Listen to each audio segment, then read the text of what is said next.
Hi, welcome back. In this video, we'll cover chapter 14, more on retirement planning. There's no mini exercise associated with this video because we've got plenty going on the fund management side. However, there is an assignment that covers this content. So let's get going.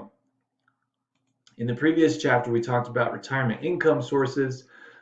This is more of a holistic plan. Like, how do we plan for retirement? How much money do we need? And, what are we going to spend it on?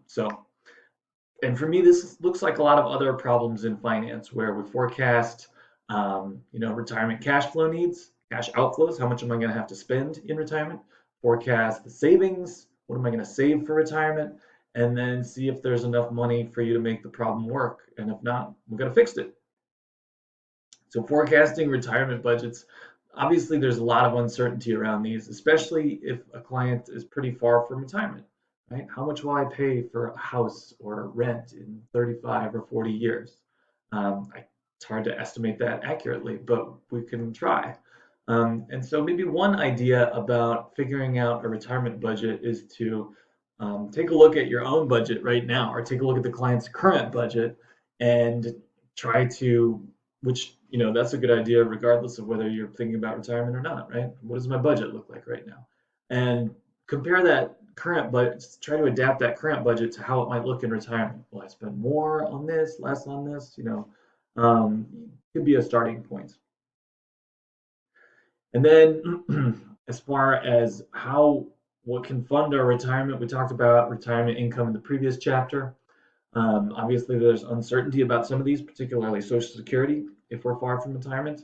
And then in terms of defined contribution money, right? How much money will I have in my 401k and how long will that last? One of the assumptions you have to make is what return on your one will earn on our retirement savings. And that can be challenging and there's uncertainty there. If it were me, I would err on the side of being more conservative in an assumption about what return my retirement savings will earn. And so that involves a lower return, right? All right, so if the forecast retirement cash flow needs end up being greater than the forecast retirement income, something has to change, right? Um, you know, our savings plan is inadequate in that case. So what do we do, right? How do we fix it? Well, I guess you could try to save more, or you could plan to spend less in retirement. And neither of those are all that attractive on their own, but hopefully we can find some kind of solution that works. And I feel like that's where client communication becomes really important. A couple other considerations. If you have a 401k, you're required to start taking money out once you reach a certain age.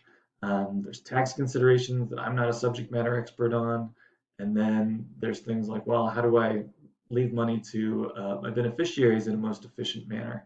Obviously, there's a lot more issues besides this, but there's a lot of sides to this problem. So why don't we close out this video? I'll give you something to think about with like an example, a basic example. In the next video, we'll come back and work through it, right? So here's the fact pattern for a client. A client has 400,000 saved for retirement, right? And we expect the client to live 20 years in retirement. Hopefully that's conservative, right? Meaning a longer expected life. And then the retirement cash flow needs are forecast to be $50,000 per year. And the question is, will this be enough?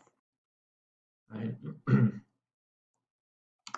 Maybe another way to characterize the problem, what return would the client need to earn in order to make this work?